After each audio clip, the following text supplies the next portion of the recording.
Alright, let's do this one last time. Hey, it's Mick, and welcome to my vlog of many things, where I talk about many things.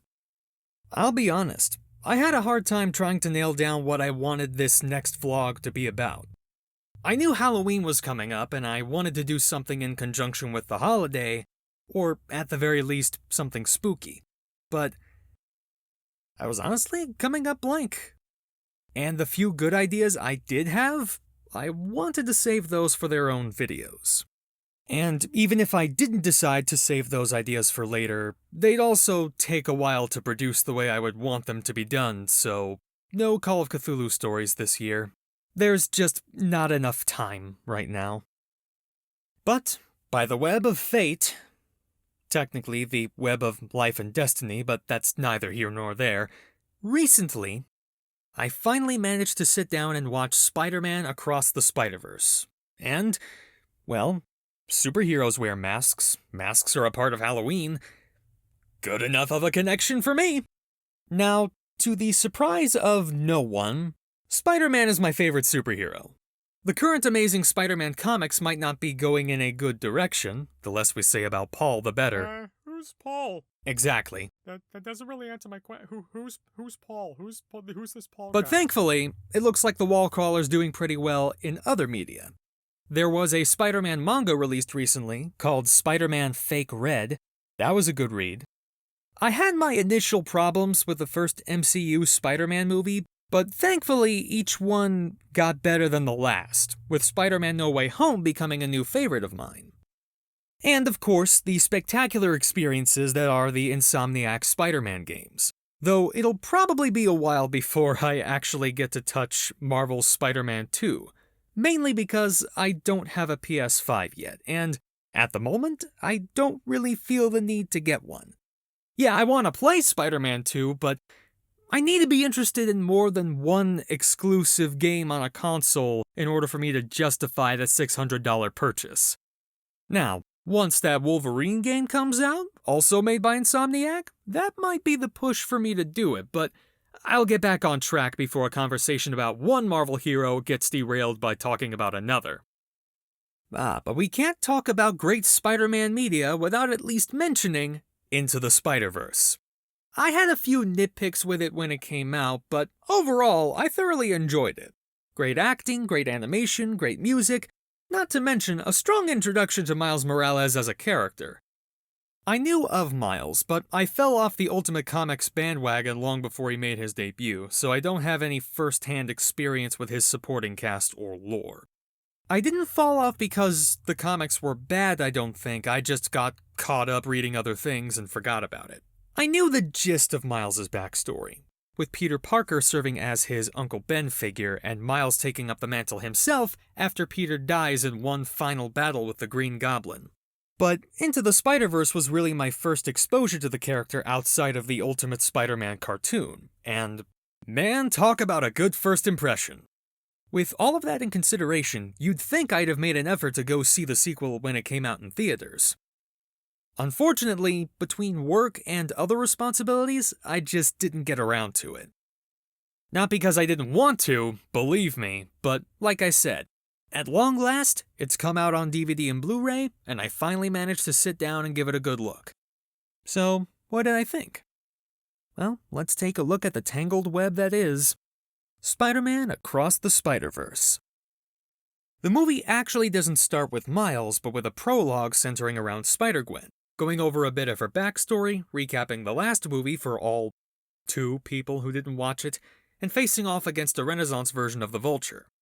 In the process, she, and by extension the audience, are introduced to Miguel O'Hara, the Spider-Man of 2099 and his multiversal strike force, the Spider Society, who are traveling across the Spider-Verse to send displaced villains back to their home dimensions after the initial collider explosion from the last film. After that prologue, we finally catch up with Miles Morales, picking up 16 months after the first movie, with him having a little more experience as the new Spider-Man of his dimension. And he even has a bit more control over his new spider powers now. Now, if only he had more control of his work-life balance. Though, to be fair, that's a pretty common problem among many spider people. Being the new Spider-Man causes him to miss classes, it causes him to leave a meeting with a school counselor early about getting ready for college, and it also causes him to be late for a party celebrating his dad's promotion to police captain. Things start to change for the better when Spider-Gwen comes back into his life, and he's thrown into another multiversal adventure to stop the villain of the week, the Spot. Or so it seems. As the film goes on, the more he learns about the Spot and the extended Spider-Verse itself, he uncovers a secret that puts him at odds with the Spider Society, causing Miguel O'Hara to treat Miles as the Spider Society's most wanted fugitive. Yes, I'm going to go into more detail on a few things, but I'm also going to try and keep spoilers to a minimum here. This isn't like Star Wars where, okay, if you haven't learned Darth Vader is Luke's father at this point, that's your fault. The movie's been out for several decades. Across the Spider-Verse is still pretty new, not even a year old at the time of this recording, and I don't want to ruin anyone's first viewing of the many surprises in store in this movie. And believe me, there's a lot, not even from a fan service angle, though don't get me wrong, there's plenty of that too. But one thing at a time here. The film can kind of be split into 3 parts, the prologue with Gwen, part 1 with Miles Morales dealing with the Spot, and part 2, where the role of antagonist shifts focus from the Spot to Miguel O'Hara. Okay, so let's start with that prologue with Gwen, which is phenomenal. The dynamic between her and her father is emotionally gripping. We get to see a little bit more of her backstory and how she lost her version of Peter, who was her world's lizard. Love his lizard design, by the way. And the use of color in Gwen's dimension is just brilliant, with her being literally blue when she is figuratively blue, but then her colors brighten when she gets happier or calmer. That's fantastic! And yeah, her musical theme is just perfect.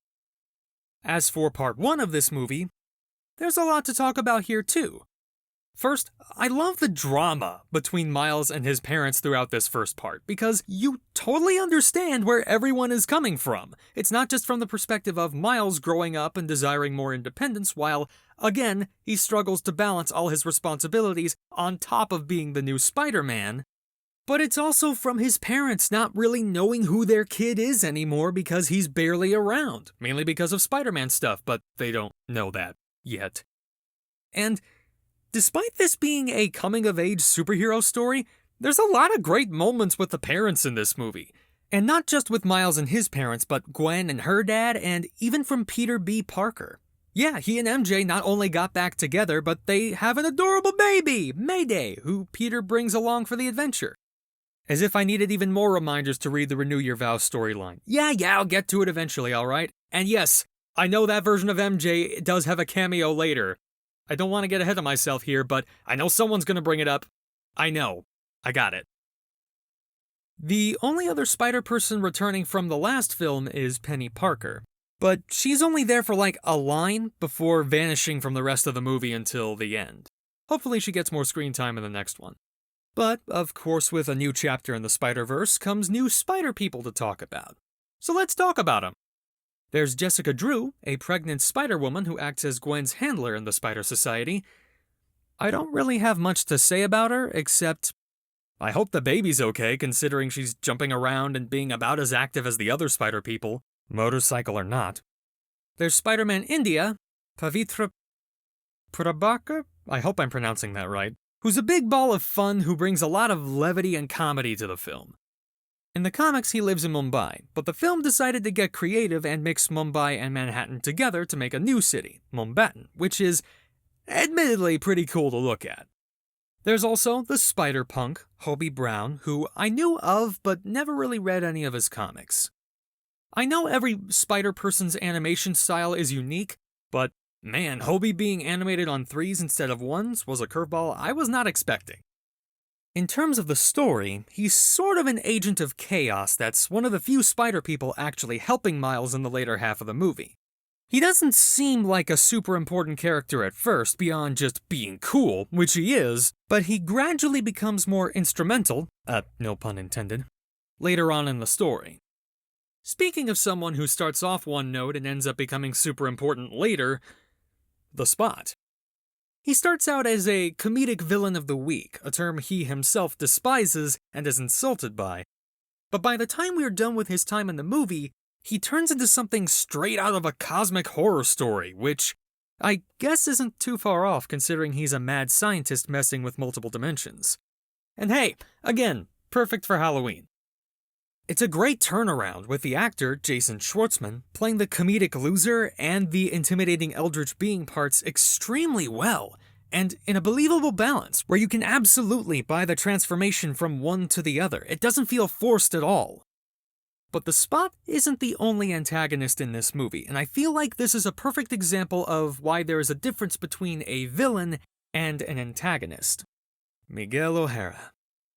Unlike a lot of other Spider people I just mentioned, I've actually got some knowledge about Spider-Man 2099. Not encyclopedic, mind you, but I've read a few of his comics. Most of the ones I've read involving him getting stuck in the present day looking for a way to get back to the future. And he was a major player in the old Beanox Spider-Man games, namely Spider-Man Edge of Time. Man, I missed that game. Anyway, his main goal as an antagonist in this movie does kind of line up with his more serious nature and how protective he is of the timeline. In the comics and games, he's witnessed his timeline change multiple times. So it makes sense why he tries to be careful when interacting with the past, and why he's willing to let someone die if it means securing a better future. But in those comics, it's through his interactions with Peter Parker that his viewpoint changes, and he better understands that with great power, there must also come great responsibility. And maybe that's where the Miguel of the movie will end up eventually, but he's not there yet. Movie Miguel is still in the phase of, I'll protect the timeline, whatever it takes. And that makes him a great antagonist here. He's not evil, as his intentions are ultimately good, but his methods and the lengths he's willing to go, that's what makes him a great antagonist. And gotta say, Oscar Isaac, perfectly cast. He nails this character to a T.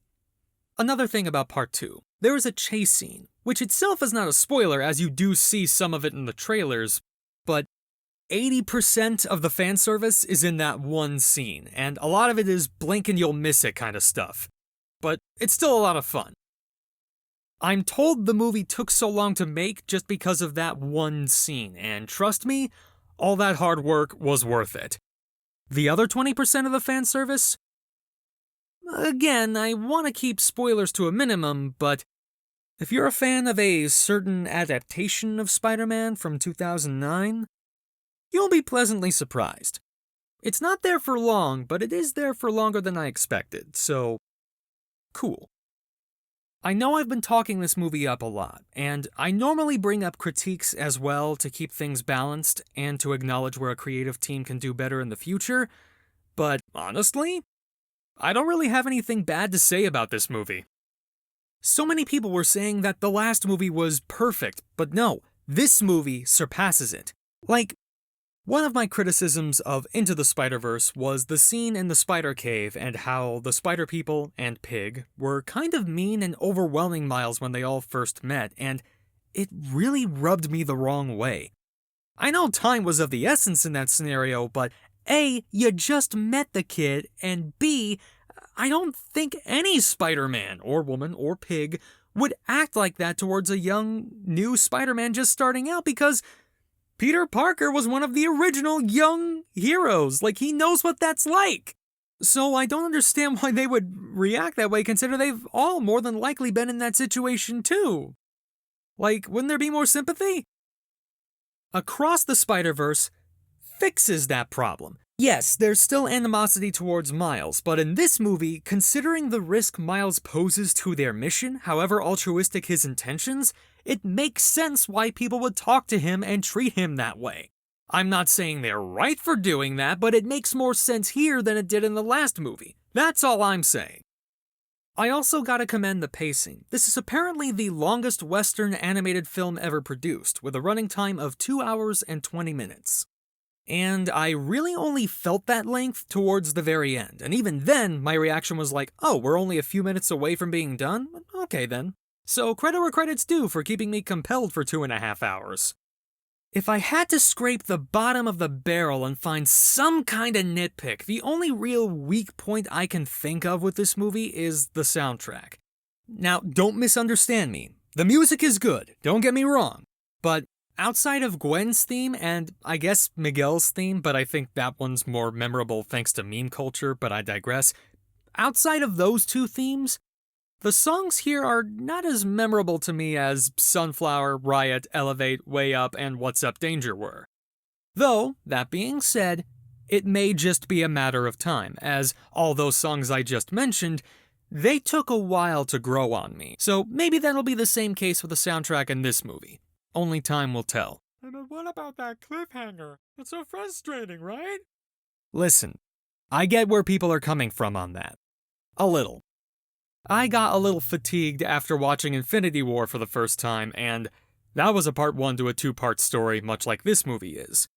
Infinity War eventually grew on me over time to a point where it's probably one of my favorite Marvel movies, but Across the Spider-Verse didn't give me that same fatigue. Why? Well, maybe it has something to do with the fact that I didn't need to watch 20 movies to understand what was going on in this one. For Across the Spider-Verse, it's just the one.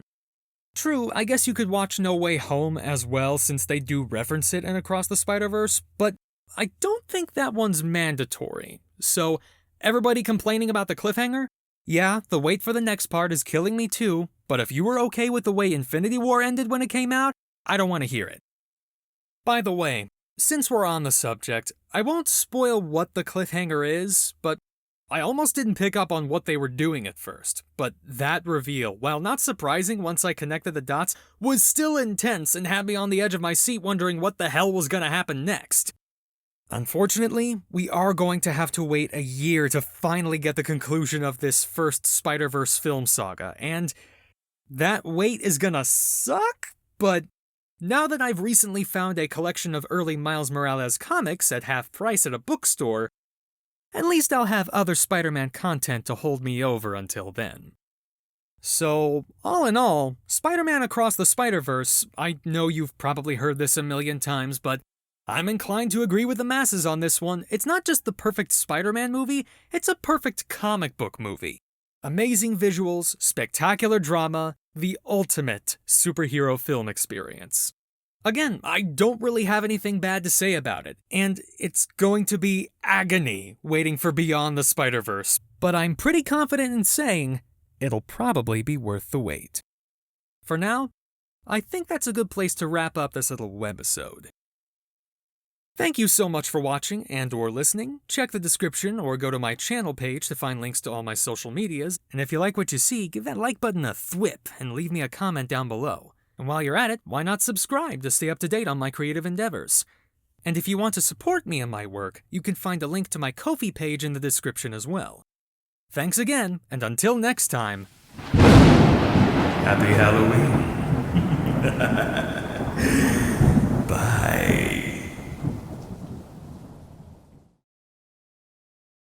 Hey, it's Mick, and something tried to crawl out of me there. Oof.